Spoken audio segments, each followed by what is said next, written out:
Hello friend, welcome to my channel JB cooking. আজ আমার second video. আজকে আমি শেখাতে চলেছি পটল আলু পোস্ত। তো প্রথমে আমি পটল আর আলুটাকে ভালো করে কেটে ধুয়ে রেখে দিলাম।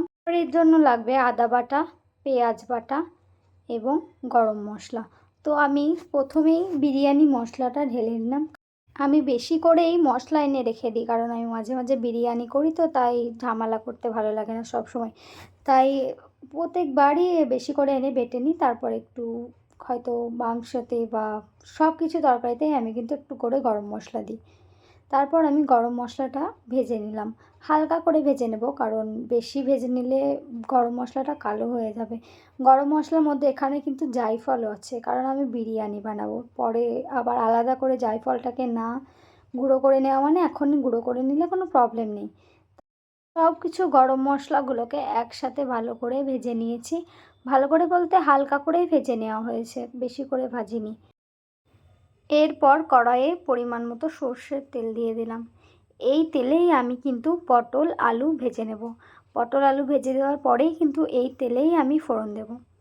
তো প্রথমে আমি পটল আর আলু একসাথেই রেখে দিয়েছি, আলাদা আলাদা করে ভেজে নেব। তো প্রথমে তেল গরম হয়ে আসলে পটলগুলোকে এর মধ্যে দিয়ে দিলাম। পটলটা কিন্তু অনেকটাই ভাজতে হবে, একদম লাল করে। তাই প্রথমে সব পটলগুলো একসাথে দিয়ে দিয়ে আমি ভালো করে ভেজে নেব। এখানে কিন্তু আমি আমাদের পরিমাণ মতো পটল নিয়েছি। আমাদের যেরকম তিনটে লোকের মতো পটল নিয়েছি। আপনারা চাইলে আপনাদের পরিমাণ মতো নিতে পারেন। পটলটা ভাজতে দিলাম এবং পটলটা ভাজতে একটু টাইম লাগবে, তাই সেই মুহূর্তে আমি গরম মশলাটা গুঁড়ো করে নেব।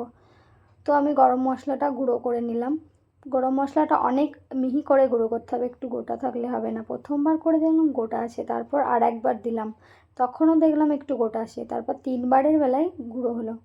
পটল কটা এরকম এরকম লাল রঙ আসবে এবং এর থেকেও বেশি ভাজতে হবে। এটা অর্ধেক হয়েছে, এর থেকেও বেশি ভাজতে হবে লাল করে। পটলটা যাতে না পুড়ে যায় সেই জন্য খুন্তির সাহায্যে নাড়তে থাকলাম এবং যতক্ষণ না পটলের ভাজার লাল রঙটা প্রপার আসছে ততক্ষণ পটলটা ভাজতে থাকবো। এরকম লাল হলে পারে, আবার কেউ যদি চান এর থেকে বেশি লাল করেও ভাজতে পারেন। আমি একটু কম লাল করেই ভাজলাম, কারণ একটু সময় কম ছিল আমার হাতে, আর আজকে সেকেন্ড রান্না করছি তো ইউটিউবের জন্য। এর আগে রান্না করেছিলাম কিন্তু আমার খুব একটা টাইম হয় না রান্না করার। কথা বলতে বলতেই পটলটা লাল হয়ে গেছে অনেকটাই, তাই পটলটা তুলে নিলাম। এই তেলেই আবার আমি আলু দিয়ে দেবো। আলুটা আমি ভেজে নেব, যেরকম পটল ভেজে নিলাম সেরকম আলুটাও এরকম লাল করে ভেজে নেব। পটলগুলো আমি সবগুলোকে তুলে নিলাম এবং পটলটা একটু আলাদা পাত্রেই রাখলাম। আর আলুগুলো কাঁচা যেহেতু সেই জন্য জল আছে আলুর পাশে, সেই জন্য পটলগুলো আলাদা পাত্রে রাখলাম। আর বলতে বলতেই আমি আলু দিয়ে দিলাম তেলে এবং আলুটাও আমি লাল করে ভেজে নেব। সব আলুগুলোই আমি দিয়ে দিলাম। আমাদের তো কম লোক, আলু একটু বেশিও হয়ে গেছে। আপনারা চাইলে আলু কমও দিতে পারেন, আর আপনাদের যদি পরিবারের লোক বেশি থাকে বা আপনাদের যদি সংখ্যা বেশি হয় তাহলে আপনারা আলুটা একটু বেশি দিতে পারেন, সেটা আপনাদের ইচ্ছে মতো। আলুটা একটু ভালো করে নেড়ে দেবো যাতে না লেগে যায়। তারপর আমি আলুটাকে ভাজতে দেবো যতক্ষণ না লাল হয়। আলুটা ভাজতে ভাজতে আমাদের আলুতে কিন্তু আলু পটল পোস্ত, তার জন্য কিন্তু আমাদের পোস্ত লাগবে। মা কিন্তু পোস্তটা শিলে বাটতে লেগেছে, কারণ আমাদের মিক্সচারে পোস্তটা খুব একটা বাটা হয় না, কারণ পোস্তর পরিমাণটা কম, সেই জন্য পোস্তটা বাটা হয় না। সেই জন্য মা মানে বারবার যখনই আমাদের পোস্ত তরকারি হয় তখনই শিলে বাটে। শুধুমাত্র পোস্ত বাটার জন্য শিলটা ইউজ করা হয়। আর এমনিতে তো শিল আগের ব্যবহারই করতো, এখন কমে গেছে, এখন মিক্সচার গ্রাইন্ডার ওঠাতে। তারপর আমরা আলুটাকে আর একবার নেড়ে দিলাম, কারণ একটু লেগে গেছিলো। আর আলুটা লাগতে দিলে হবে না, কারণ এই তেলেই কিন্তু আমরা আবার রান্না করব। তো আলুটাকে ভালো করে নেড়ে ভালো করে ভাজা ভাজা হলে আলুটাকে তুলে নিতে হবে। আর এখানে আমি পটলটা তুলে রেখে দিয়েছি। ওটা লো ফ্লেমে ছিল, এখন হাই ফ্লেমে করে দিলাম যাতে তাড়াতাড়ি লাল হয়ে যায়। আলুটা লাল হলে বেশি ভালো লাগে আমার চোখে। আমি যখনই কোনো কিছু রান্না করি তখন আলুটা লাল করে ভেজে নিই। তারপর আলুগুলো লাল করে ভাজা হয়ে গেলে তুলে নিলাম, কারণ আর বেশি ভাজলে রান্না করতে হবে, টাইমের অভাব অনেকটা, তাই তাড়াতাড়ি তুলে নিলাম। এর থেকেও আমি বেশি ভাজি যখন আমি অন্য কিছু আমার হাতে টাইম থাকে। এই তেলে আমি আবার দিয়ে দিলাম একটু চিনি কালার আসার জন্য। চিনিটা দেওয়া অপশনাল, আপনারা দিতেও পারেন আপনারা না দিতেও পারেন, আপনাদের ইচ্ছা কিন্তু আমি সব রান্নাতেই একটু চিনি ইউজ করি, যাতে রান্নাটা ভালো কালার আসে। আর আমার কালার ছাড়া রান্না একদম ভালো লাগে না। তো এই কথা বলতে বলতে আমি পেঁয়াজটা দিয়ে দিলাম এবং পেঁয়াজটা দেওয়ার সত্ত্বেই তেল ছিটকে এলো। তারপরে আমি পেঁয়াজটা আরেকটু দিয়ে ভালো করে ভাজা ভাজা করে নেব। আর পেঁয়াজের সাথেই কিন্তু আমি আদা রসুনটা দিয়ে দেব।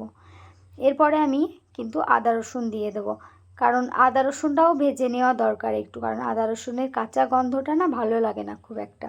তো আদা রসুনটা দেওয়ার পর আমি ভালো করে নেড়ে নিলাম। তারপর তেল ছেড়ে এলে ওর মধ্যে একে একে হলুদ গুঁড়ো, লঙ্কার গুঁড়ো এবং লবণ পরিমাণ মতো দিয়ে নেবেন। এবার কেউ লঙ্কার গুঁড়ো না দিয়ে কাঁচা লঙ্কা বা শুকনো লঙ্কা ইউজ করতে পারেন আপনার ইচ্ছে মতো, কারণ সবাই তো আর গুঁড়ো লঙ্কা খায় না, আবার সবাই শুকনো লঙ্কাও খায় না, এবং যে যার ইচ্ছা মতো আপনারা দিয়ে নিতে পারেন। মশলাগুলো দেওয়ার পর ভালো করে নাড়াচাড়া করে নেব, যাতে মশলাগুলো এক জায়গায় লেগে না যায়। ভালো করে নাড়াচাড়া করে নিয়ে একটু জল দিয়ে নেব, কারণ মশলাতে একটু জল দেওয়া দরকার, যাতে ভালো করে গন্ধটা মরে যায় আদা রসুনের, আর মশলার গন্ধটাও যাতে মরে যায়। হলুদের একটা গন্ধ থাকে, সেই গন্ধটা কিন্তু আমাদের ভালো লাগে না, সেই জন্য একটু সামান্য জল দিয়ে আবারও নাড়াচাড়া করতে হবে, যতক্ষণ না এটার মানে হলুদের বা মশলার গন্ধটা না যায়। তারপরে এটা থেকে তেল ছেড়ে আসলে তারপর এর মধ্যে পটলগুলো দিয়ে দেব, এবং পটল শুধু না, শুধু আলুগুলোও দিয়ে দেব। পটল আলু দুটোই একসাথে দিয়ে দেবো, কারণ পটলগুলোকেও সেদ্ধ করতে হবে, আলুগুলোকেও সেদ্ধ করতে হবে। দুটোকেই সেদ্ধ করার জন্য একসাথে দিয়ে দিলাম, আর আলুটা সেদ্ধ হতে একটু বেশিই টাইম লাগে পটলটার চেয়ে।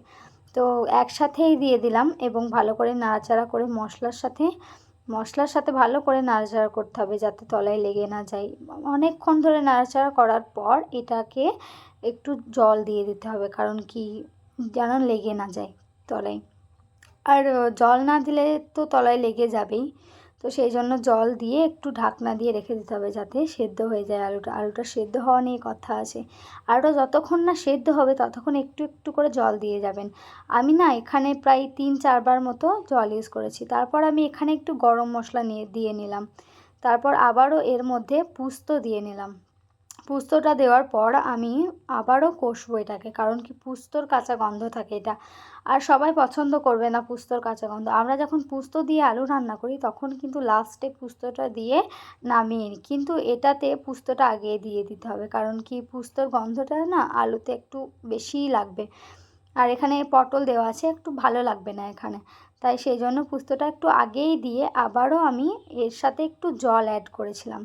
জল অ্যাড করার পর আমি ঢাকনা দিয়ে ঢেকে দিয়েছিলাম, যতক্ষণ না আলুটা সেদ্ধ হবে ভালো করে ততক্ষণ কিন্তু এভাবেই নেড়ে যাবেন। তারপর হয়ে গেলে তারপর এর মধ্যে ঘি দিয়ে দেবেন, যখন দেখবেন আলুটা পুরোপুরি সিদ্ধ হয়ে গেছে।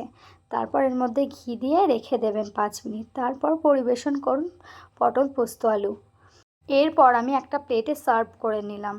তারপর তো অনেক সুন্দর খেতে হয়েছিল। এটা আপনি ভাত দিয়েও খেতে পারেন কিংবা রুটি দিয়ে, অনেক সুন্দর লাগবে, একবার ট্রাই করে দেখুন।